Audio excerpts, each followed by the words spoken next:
This is CGTN, China Global Television Network.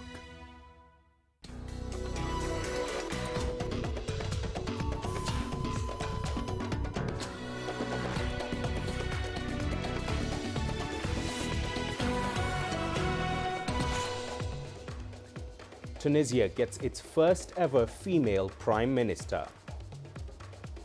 Fumio Kishida all set to become Japan's next prime minister. And we sample what Nigeria has to offer in efforts to increase the international appeal of African food. Hello and welcome to Africa Live, only on CGTN. I'm Mahia Mutua in Nairobi. Also joining me in studio with your business headlines, it's Ramanyan. Thank you very much, Mahia. Here's what's coming up in business. Nigeria rolls out the website for its central bank digital currency, the e-Naira, ahead of its formal rollout later on Friday. And the Kenyan Central Bank is forecasting higher GDP growth in 2021, buoyed by the reopening of the services sector. We'll have the details on those stories and plenty more coming your way in the course of the hour. For now, let's start with the latest in current affairs with Mahia. Rama, thank you. We begin the top of the hour in Tunisia, where President Kais Saied has named the country's first female prime minister. Najla Bouden Romdan's appointment comes nearly 2 months after President Saied suspended parliament and assumed wide executive powers. Romdan is a geological engineer who was responsible for implementing World Bank projects at the Education Ministry. President Saied says her appointment honors Tunisian women and asked her to propose a cabinet in the coming days. I have decided to ask you to form a new government. This will be the first time in Tunisian history, the first time that a woman leads a government, until there is an end to these exceptional times.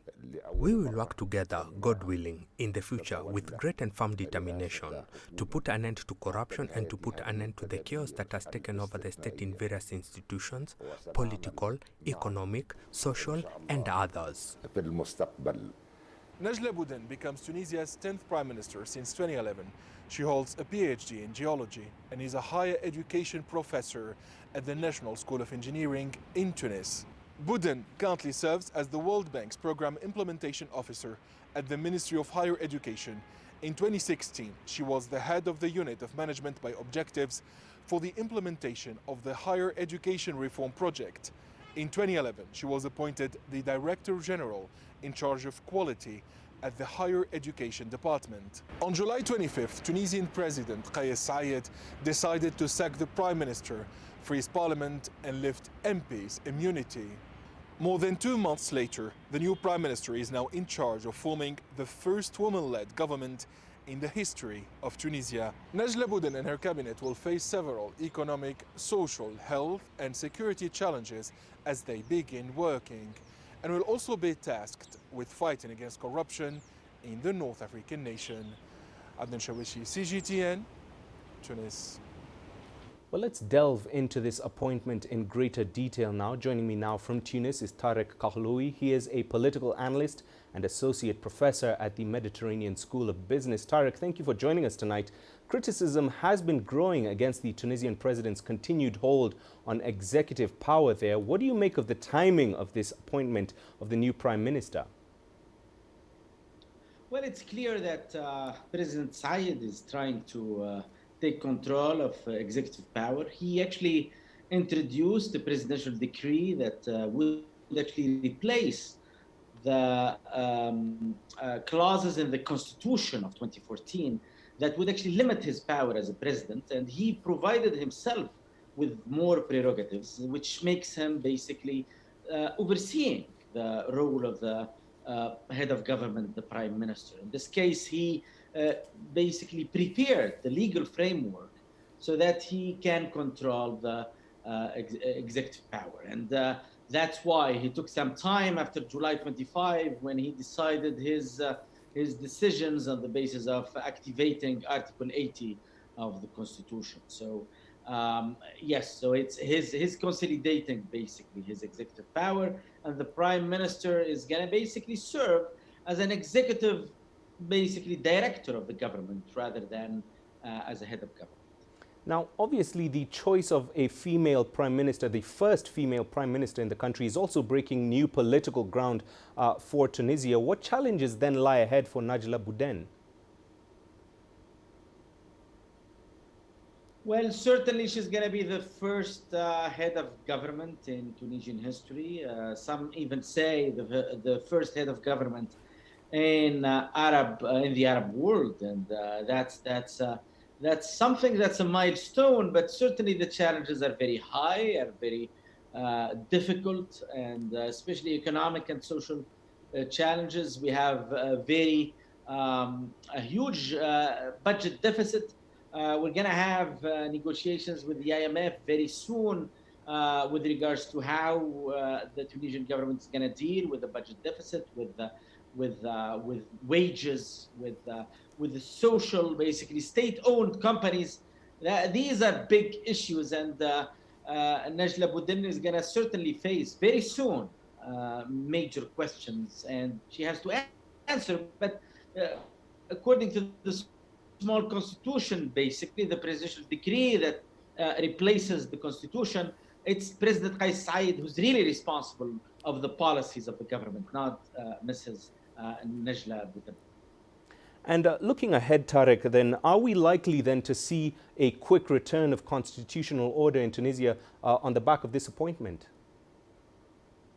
Well, I think that's not clear. President Saied was not very clear about the deadlines, was not very clear about the timeline. This is one of the big, basically open questions. When he's going to end this basically exceptional state, that's a big problem, and this is certainly one of the main questions for Tunisians and for international partners of Tunisia. So it's not clear when the deadline of this government is gonna be. All right, Tariq, thank you very much for speaking to us on Africa Live. Tariq Kahloui, Associate Professor at the Mediterranean School of Business, joining us live there from Tunis. Moving on further afield, Japan's former Foreign Minister Fumio Kishida has won the race to lead the ruling Liberal Democratic Party. In a runoff on Wednesday, he defeated Taro Kono, who is widely seen as the frontrunner. This means Kishida is very likely to succeed Yoshihide Suga as Prime Minister within days, as the ruling coalition holds a majority in parliament. Kishida will also lead the LDP in a general election on November the 28th. In an acceptance speech, he promised transformation. I, Fumio Kishida, have a special skill of listening to people. I am determined to make an effort toward making a more open, liberal democratic party and a bright future for Japan together with you all. I ask for your support and help, and that is all from me. Well, Phoebe Amoroso reports from Tokyo on Fumio Kishida's journey in Japanese politics. Kishida has long been on the scene and long been seen as a potential successor to become Prime Minister.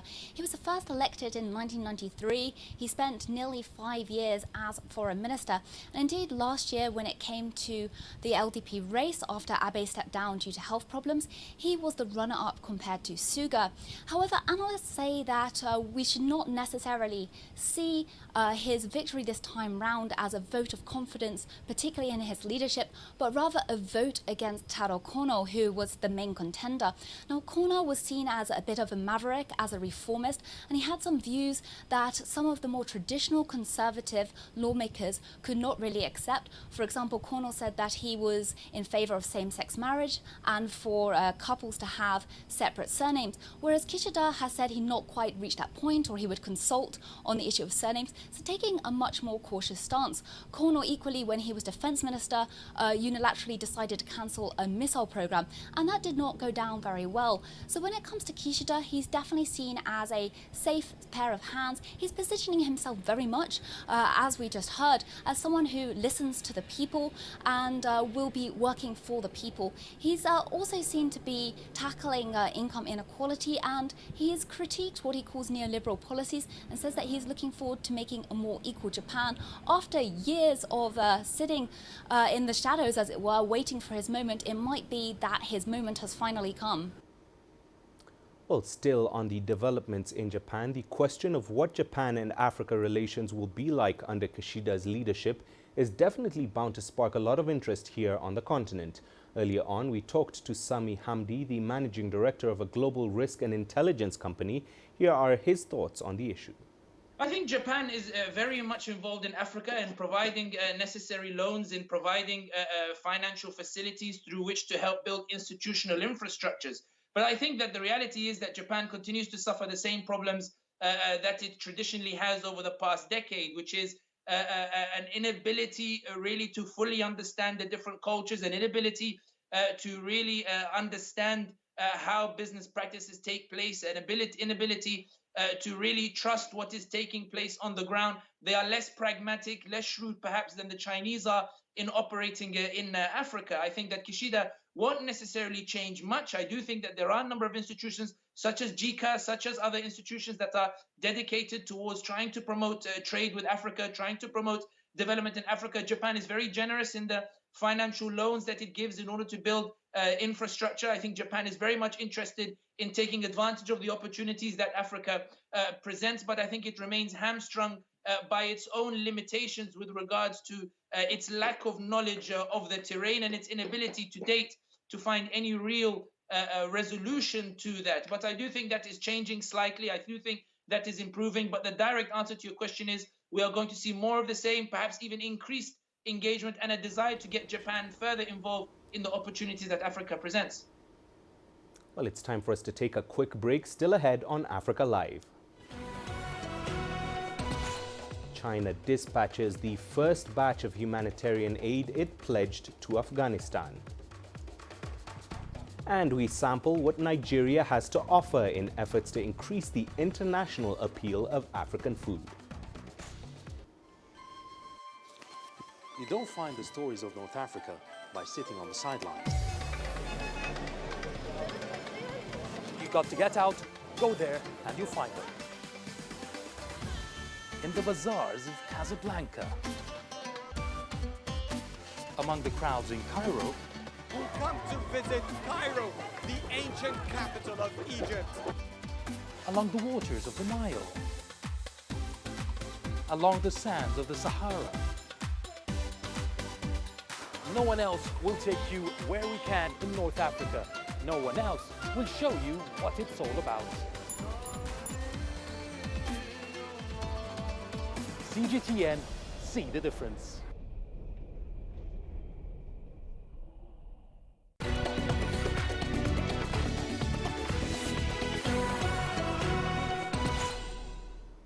Welcome back and thank you for staying with us on Africa Live. Now let's look in as the first batch of humanitarian aid recently pledged by China arrived in the Afghan capital, Kabul. The first batch of aid that reached Kabul today carries with it the deep friendship of the Chinese people. It shows that China will honor its commitment and treat its neighbors with kindness. It's a move that will help build a community of a shared future with neighboring countries. The shipment includes items like blankets and warm clothes as Afghans now brace for the cold season. Earlier this month, Chinese Foreign Minister Wang Yi pledged to provide $30 million worth of food and medicine, as well as COVID-19 vaccines to Afghanistan. He also said China is willing to help improve the country's infrastructure when the security situation is stable. In the United States, the chairman of the Joint Chiefs of Staff, General Mark Milley, says the United States missed warning signs about the weaknesses of the leadership in Afghanistan. This ultimately led to its collapse and the Taliban takeover in August. Milley made the remarks in testimony to the Senate Armed Services Committee. He and U.S. Secretary of Defense Lloyd Austin were questioned by Republicans and Democrats about the chaotic aftermath of the U.S. withdrawal, which left some U.S. troops dead and some American citizens left behind. Republican lawmakers are accusing President Joe Biden of lying about recommendations from his military that some troops should be kept in Afghanistan. I think the key, Senator, that we missed, frankly, we had some indicators, but we didn't have the full, wholesome assessment of leadership, morale, and will. There were some units, and I don't want to say negative things about these guys. There's 60, 70,000 of the Afghan service that were killed in action over the last 20 years. And many units did fight at the very end. But the vast majority put their weapons down and melted away in a very, very short period of time. I think that has to do with will, leadership, and I think we still need to try to figure out exactly why that was. And I have some suggestions, but I'm not settled on them yet. But we clearly missed that. I think one of the key factors we missed it for was we pulled our advisors off 3 years ago. And when you pull the advisors out of the units, you no longer can assess things like leadership and will. France says it'll sharply reduce the number of visas granted to citizens of Algeria, Morocco and Tunisia. France has accused the three African countries of not doing enough to allow illegal immigrants to return to their home countries. President Emmanuel Macron reportedly took the decision a month ago after failed diplomatic talks. France will now halve the number of visas issued to Algerian and Moroccan nationals while slashing those issued to Tunisians by 30%. Morocco, meanwhile, says France's visa clampdown is unjustified. In reality, what France should say is that these people do not want to undertake a PCR test before boarding the plane, knowing that in France the test is voluntary and not compulsory, except that Morocco has established conditions just as France has conditions for any Moroccan going to France. Everyone who had permits could not return because they did not do a PCR test, which is a matter for the French authorities, and Morocco cannot change that or implement special laws for each country. Therefore, as long as this decision is sovereign, it will be examined by Morocco. But the reasons justifying it are not suitable, nor do they reflect the reality of the consular's cooperation to fight migration. Now, the 76th session of the UN General Assembly ended on Monday in New York with a call for wealthy nations to do more to help developing countries struggling under the weight of the coronavirus pandemic. CGTN's Robert Nagila has more on the highlights of the General Assembly gathering.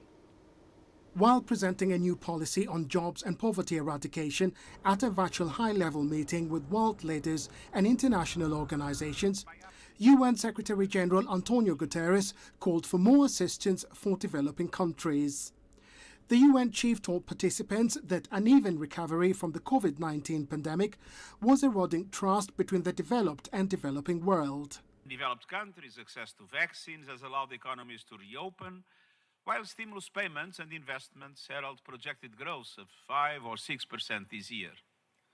In sub-Saharan Africa, that figure is just about 2.5%.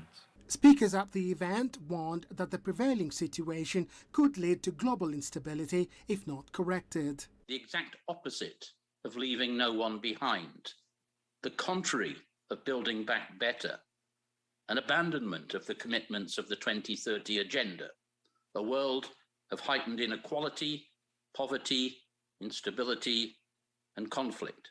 We're confronting a looming era of reversals of the development achievements of the last decades. At another event, the Director General of the World Health Organization promised to take action after receiving a report by an independent commission on allegations of sexual exploitation and abuse by WHO staff in the Democratic Republic of Congo. The abuse is alleged to have occurred between 2018 and 2020. We must act immediately, and we will, in 3 areas. First, support, protection, and justice for the victims and survivors. Second, actions to address management and staff failures. And third, wholesale reform of our structures and culture. On climate change, rich countries were urged to honor their climate pledges. The UN Secretary-General also welcomed a decision by Russia and the US to extend the New START Treaty on nuclear weapons and begin strategic dialogue. Robert Nagila, CGTN, Nairobi, Kenya. Now, as the second rainy season begins in Uganda, people who live in wetlands are being forced to make hard decisions to either stay in place or move. Environmentalists are warning that climate change has led to increased flooding, and in Uganda, like many other parts of the world, that's pushing people out of their homes. CGTN's Hilary Ayesiga has this report from the shores of Lake Victoria. A brick foundation is what is left of Swaibu Mubiru's former home. It's now a docking place for boats. Mubiru relocated his family to safer ground after flood in May this year. But there is more to worry about. He also owns a rental house, and now that is also going under. From here where I am standing, we used to dock about 10 meters away, but the water level rose up to this place and swept away my house. Mubiru's tenants have abandoned the house because of the rising water levels. He says without the income from his rental home, he's struggling to feed his family. I used to get about $120 in rent out of my house, but not anymore. Mubiru is not alone. According to the government, as many as 40,000 people have been displaced by rising water levels. Heavy rains began in April last year, forcing Lake Victoria to flood. With more rain still pounding this region, the locals here are worried that the lake could burst its shores again and displace them further from this area. Environmentalists say global warming and the destruction of the natural ecosystem are intensifying flooding in this area. Cutting trees, we are cutting plants. We are overgrazing, we have a lot of cows now, we have a lot of animals, and that means when there's little grass on the surface, then the surface is dry, is exposed, and when it rains, water does not spend a lot of time on the surface, so it runs. So we're going to see more of extreme cases. Uganda has recently enacted a climate change law to protect fragile ecosystems. And as the second rainy season begins, the government is encouraging people who live in the wetlands to move to higher ground. For people like Swaibu Mubiru, that may be easier said than done. Hilary Ayesiga, CGTN, Kampala, Uganda. Now let's turn to South Africa, where the country's deaf community is pushing for sign language to be added to the country's list of official languages. There are currently 4 million South Africans living with hearing impairments, but they still face many challenges in their homes and workplaces because of poor communication. CGTN's Julie Shire takes a look at a coffee shop that's made sign language cool. I Love Coffee, a trendy spot in Cape Town, was started 5 years ago to create opportunities for young deaf people in the hospitality industry. So when it comes to finding a job, it's very difficult to present yourself in a way that makes it appealing to employers. And on the other side, as employers, if we don't know sign language, it's difficult to employ a deaf person. The start of a day is always better with a cup of coffee, and in any other coffee shop you would tell the barista what you want, but here it's entirely done by sign language. People love to learn it, so when they walk into the store and they see the TV and they learn to sign cappuccino, they love it, they love that interaction. We run sign language classes on a Saturday morning and then come in and spend time with our staff. The first time you'll learn cappuccino, and then you'll learn sugar and milk, and you'll slowly learn it. 4 million people in South Africa are deaf. Despite efforts made to get them into the job market, there are still many challenges. The country's Deaf Association is spearheading a call to add it as a 12th official language.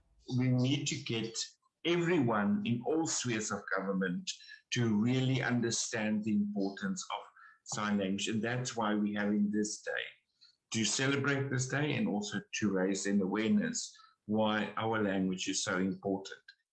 It will open the doors to education, full education by the deaf, for the deaf. It'll open up the job market, employment. A lot of the social issues that we deal with, which we deal with as a business, will actually start disappearing, and that's what we really hope for the deaf community. There are 200 different sign languages in the world. The South African version is not properly developed and is used among deaf people. Making it official would get a lot more South Africans understanding each other. Julie Shara, CGTN, Cape Town, South Africa. Now, it goes without saying that Africa is known for its cultural diversity, vibrant music, and elaborate fashion. It also has a rich array of tasty delicacies. However, African food has not received as much global recognition as its music and fashion. A group of culinary enthusiasts hopes to change that. They are working to bring a wide variety of foods enjoyed across the continent into the international limelight.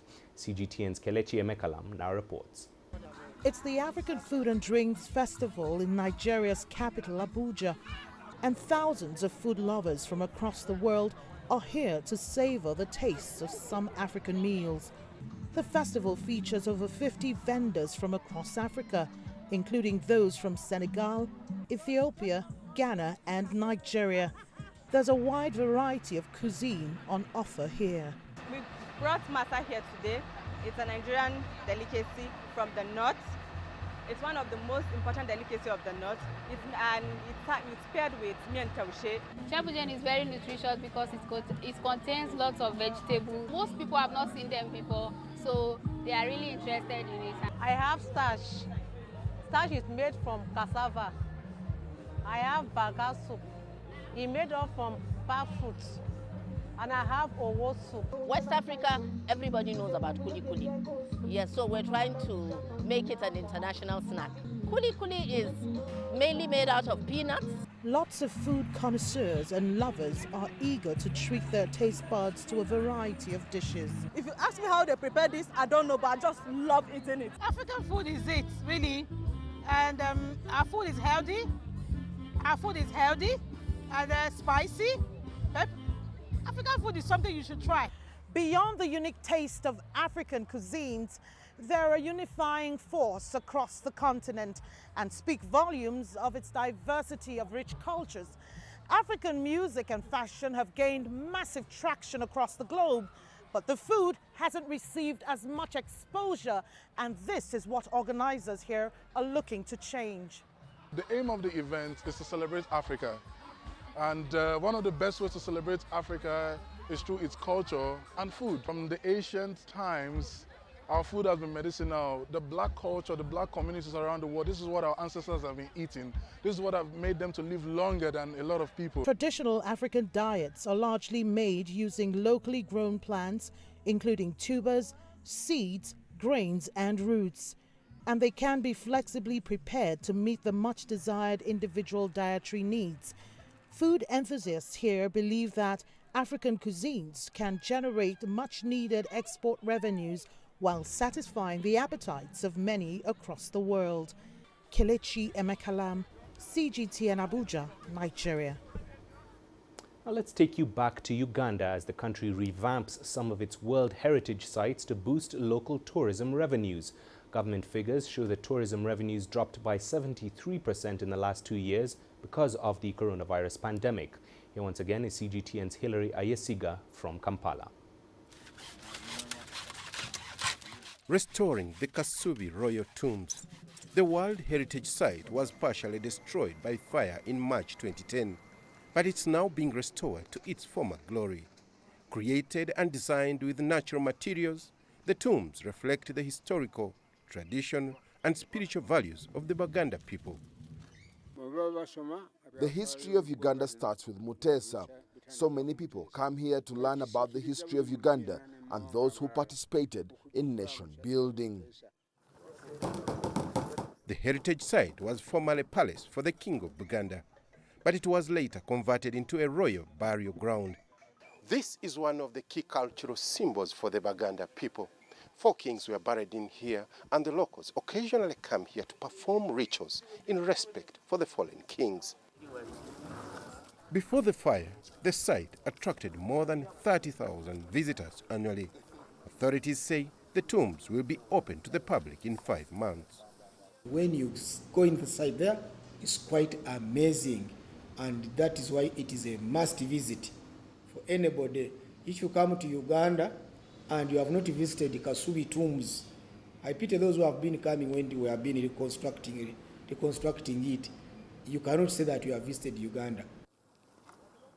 Some of the traditional artifacts like drums, spears and backcloth are displayed here. As a cultural norm, visitors are treated to the Kiganda traditional dance as they wind up their tour. Memories that could live with them for years. Hilary Ayesiga, CGTN, Kampala, Uganda. And it's just about time for us to jump into all the day's business stories after this short break. Before that, here's Rama with your headlines. Thank you very much, Mahia. Here's what's coming up in business news. Nigeria rolls out the website for its central bank digital currency, the e-Naira, ahead of its official rollout on Friday. And Kenya Central Bank is forecasting high GDP growth in 2021, buoyed by the reopening of the services sectors.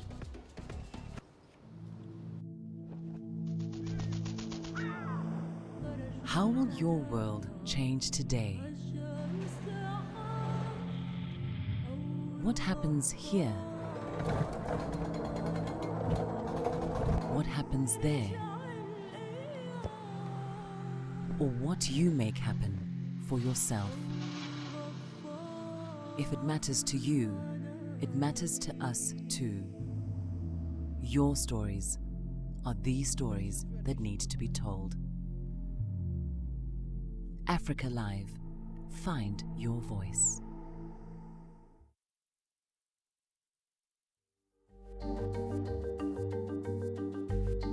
Africa Live. Find your voice.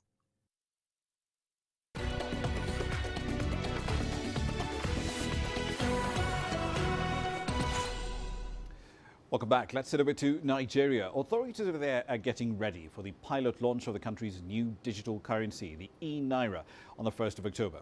Africa's largest economy will be the first country in the continent to roll out its own digital currency, specifically a central bank digital currency in this case. The e-Naira is being issued by the Central Bank of Nigeria. It will be regulated by the very same entity. The CBN put out a new website on the 27th of September that will act as the new currency's official platform. It got about 1 million hits in the first 24 hours after going live. According to the CBN, the e-Naira will operate as a digital wallet against which customers can hold existing funds in their bank account. This new digital currency is also expected to boost cross-border trade and enable the formulation and implementation of macroeconomic policy to be a lot more efficient. Zimbabwe has adopted a much more ambitious target for emissions reductions ahead of the 26th annual United Nations Climate Change Conference in November. You and I better know it is COP26. The Southern African country is committed to a 40% decline in greenhouse gas emissions by 2050 across all sectors of the economy. Now, Zimbabwe had previously committed to a 33% emissions reduction in its first nationally determined contribution, or NDCs, that you're going to be hearing very frequently in the next couple of weeks. The NDCs are non-binding plans for climate action submitted by countries since the Paris Agreement of 2016. The new target seeks to have Zimbabwe's total greenhouse gas emissions reduced to 44.7 million tons of carbon dioxide or its equivalent by 2030. If no action is taken, emissions are forecast to hit over 75 million tons by then. In East Africa, Kenya Central Bank Governor Patrick Njoroge says that he expects economic growth to rebound in 2021. That growth, he says, will be spurred by the continued reopening of the services sectors, a recovery in manufacturing, a much stronger global demand forecast too. But that growth could be curtailed by the impact of drought in the agricultural sector. Growth this year would be 6.1% and 5.6% in 2022. That's what Dr. Njoroge said at a virtual news conference earlier today. Last year's economic contraction of 0.3% is limited by policy responses that kept the economy from contracting by an even larger magnitude. On Tuesday, Kenya's central bank held its benchmark lending rate at 7%. It's been there for the better part of a year now, with monetary policy committees saying that it had taken note of emerging local and global inflationary pressure. On to Somalia now. The completion of a 30-kilometre highway connecting the capital, Mogadishu, to the town of Afgoye is being hailed as one of the greatest infrastructural projects in the last 3 decades. Here's CGTN's Wanja Mungai with that story. This tarmac road connecting Somalia's capital of Mogadishu to Afgoye town is a major infrastructural milestone. It is considered the longest tarmac road project to be completed since the collapse of President Siad Barre's government in 1990. What has brought about the delay in the construction of this road is the security. We wanted to ensure there's security first, since a lot of people, both locals and foreigners, worked here. A lot of people died during the construction of the road to Afgoye, especially construction workers. The Al-Shabaab militants were opposed to the construction of this road. Militants are reported to have killed dozens of construction workers since July 2019, when the construction work began. Despite these attacks and other major stumbling blocks, the $200 million project funded by the Qatari Investment Authority eventually succeeded. It's now a great relief for the locals. It links the capital to the agricultural town of Afgoye, northwest of Mogadishu. Before its completion, delays, costly bus fares and insecurity were common challenges. Ali Hassan Omar, a fruit vendor in Mogadishu, is among the jubilant businessmen. We used to get our vegetables late, but thank God now it arrives within 30 minutes. Initially, we had to wait 2 to 3 hours, or at least 1 hour 30 minutes. The popo used to get spoiled on the way. We thank God that the problem has been solved. I am very happy about the construction of this road. It is all good for use now. We thank the government. I used to spend 2 to 3 hours to travel to Afgoye. Today, I am very happy. That time has reduced to 20 or at most 30 minutes. This success story is seen as a boost for a country that has suffered massive economic and infrastructure losses due to a prolonged civil war. Wanjamungai, CGTN. On to Uganda now. Authorities over there have announced that they are scrapping visa fees for travellers from South Sudan. Now, the news has been greeted with jubilation by those who commute regularly between the two neighbours. The decision will save travellers about $100 for each round trip. It's aimed at boosting bilateral cooperation and trade. Here's CGTN's Patrick Koyet with a view from Juba. Uganda's Minister of East African Affairs announced that South Sudanese will enter Uganda visa-free starting October 2021. Uganda has given South Sudan 30 days to reciprocate the same for Ugandans entering South Sudan. Visa fees for a South Sudanese entering Uganda is currently $50 each. The same amount is charged for each Ugandan entering into South Sudan. South Sudan's government has said it welcomes the visa fee waiver. Since the Ugandans have done it, well, then definitely we'll do the same. Like going to Kenya now is free. You are not asked for visa, but your passport will only be stamped and you go. The same thing with going to Rwanda. If you are going to Rwanda now, you don't need any visa. Just be given free at the airport on entry. The same thing if they have accepted, so we will do it. South Sudan is a host to many Ugandan traders and business people. South Sudan's government says the free movement of people in the East African region will promote people-to-people contact, trade and development. Patrick Koyet, CGTN, Juba, South Sudan. Away from the continent now, let's focus on energy issues. China's top economic planners issued a series of measures to ensure adequate energy supply in the country, and they're reassuring the public that there will be adequate fuel stocks ahead of the winter heating season. This comes after some Chinese provinces suffered some crippling electricity outages and even rationing of supply. The National Development and Reform Commission says that power supply to residents will be a top priority for the central government, and it will take steps, it says, to ensure there are enough coal stocks for power generation. The NDRC has urged all power plants in the country to ensure their coal reserves are well above safety levels. Steps will be taken as well to increase coal imports, while urgent deployments will be made from some of the coal mines in the country. The regulator also says that it will promote a much better pricing system and let power prices reflect supply and demand to encourage more production. China will also be increasing domestic natural gas production to ensure enough heating supplies are available during the upcoming winter season. China and the European Union have agreed to maintain close communication and to enhance cooperation at high-level strategic dialogue. These talks are co-chaired by the Chinese Foreign Minister Wang Yi and Josep Borrell, the EU's High Representative for Foreign Affairs and Security Policy. Mr. Wang said that China appreciates EU's praise for China development and doesn't intend to engage in any institutional confrontation. He said the two sides have made more contacts and reached more consensus recently. On the EU side, Borrell said that it's important for both sides to maintain close and smooth communication. Borrell also said that the EU appreciates China's pledge to stop building new coal-fired power plants overseas. And I'll leave you there for the time being. But we'll be back at the top of the hour. In global business, we'll be going back to Zimbabwe. The central bank over there ordering banks to freeze accounts for about 30 entities it's accusing of engaging in illegal forex deals. The local currency has depreciated in recent weeks. September, in fact, is its worst depreciation on record. And now it trades on the black market at premiums of up to 100% on the official rate of 86 Zimbabwean dollars to the US dollar. So where exactly is the central bank going with this particular drive? We'll find out live from Harare. See you at the top of the hour. For now, back to Mahia. Rama, thank you very much. Well, there's still plenty to come here on Africa Live. Here's what's coming up when we return. Opera Aida marks its 150th anniversary of putting Egypt on the global musical stage.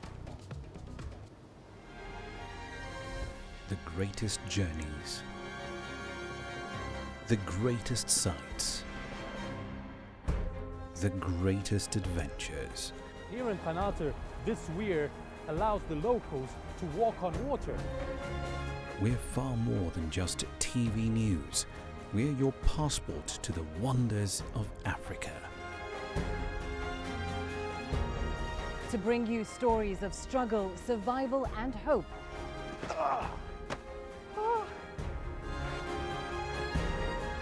So let's explore.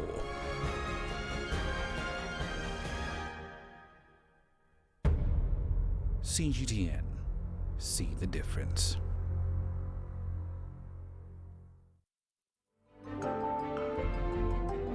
Africa Live. Find your voice.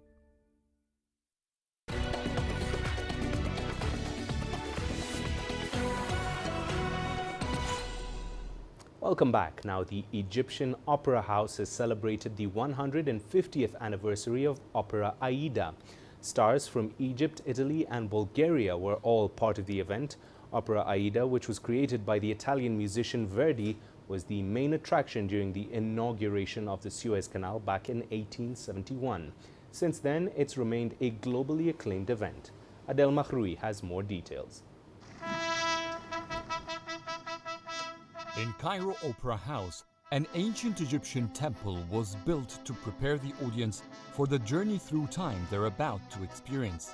This is Opera Aida, a 150-year-old performance that has captured the hearts of people all over the world.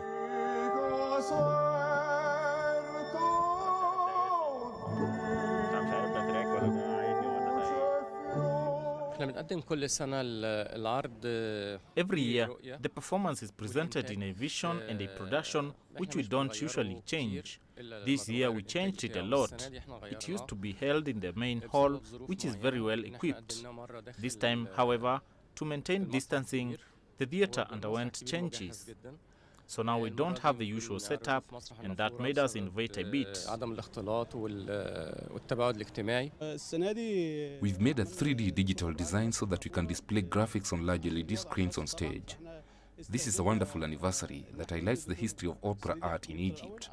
We're introducing innovations because of this anniversary. Our first show was in Roma, and this year in Cairo is the second this year.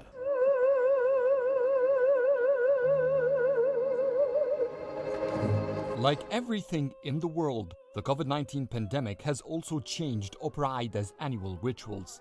The Cairo Opera House main hall has been its home for decades, yet holding it in an open-air setup has added to the audience experience.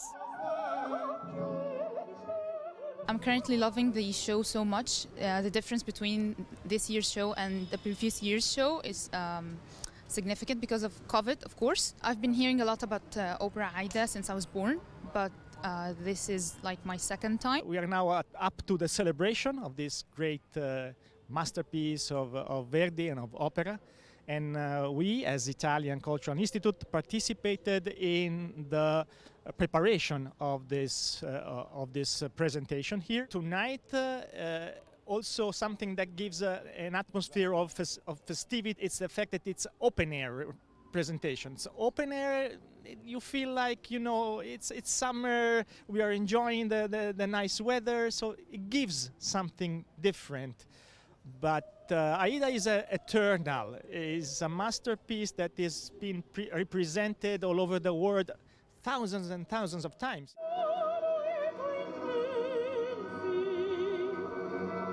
Opera Aida is a story of love, sacrifice, and betrayal. It took place after a war that saw the pharaohs of ancient Egypt victorious against the Abyssinians of ancient Ethiopia. The Abyssinian princess became a hostage of the Egyptians. It's then that a forbidden love story emerged between her and the Egyptian military general Radames.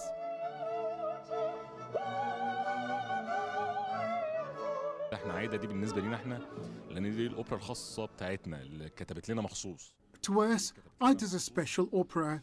It was written specifically for us, so there are always special preparations for it. We work a lot on rehearsals and preparations on all levels, whether it's the artists, the orchestra, the choral or ballet. Directors work on every single and small detail to present it in the best way. And that's why the world knows that we perform it the best. طاقم الإخراج بالكامل بيشتغلوا على تفاصيل العمل تفصيلة. Egyptian 19th century ruler Khedive Ismail ordered the creation of an opera about ancient Egypt. He hired Italian legendary musician Giuseppe Verdi to write the music. A long time ago, Aida was to have been the inauguration performance at the Cairo Opera House. As its preparations failed to beat the deadline for the opening night, it ended up becoming part of the national celebrations of the digging of the Suez Canal in 1871. Since then, Opera Aida has been a performance widely celebrated across the world, which to date remains to be mainly an Egyptian-Italian collaboration. Aida al-Mahroui, CGTN, Cairo. And it's just about time for all the latest in sport. Here's what's coming your way. Cameroon legend Samuel Eto'o edges closer in his quest to become the country's Football Association president.